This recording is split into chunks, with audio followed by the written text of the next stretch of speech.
a large pot, combine whole milk with heavy cream and some buttermilk. You can use all milk if you want, but the heavy cream really makes it taste so rich and creamy, it's worth it. Turn on the heat to about medium to medium-high and give it a quick stir, then let it come up to a gentle simmer, nice and slow without disturbing it. When it starts to just barely bubble around the edges, you'll notice the curd start to separate from the whey. That's how you know it's ready. Remove it from the heat and allow it to sit for a few minutes to cool. Then line a strainer with several layers of cheesecloth, or a coffee filter could work too.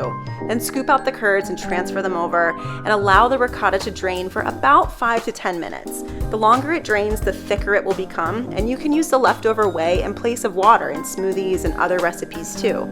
Transfer the ricotta to a jar and then use it in everything from ravioli to lasagna, or just spoon it straight into your mouth.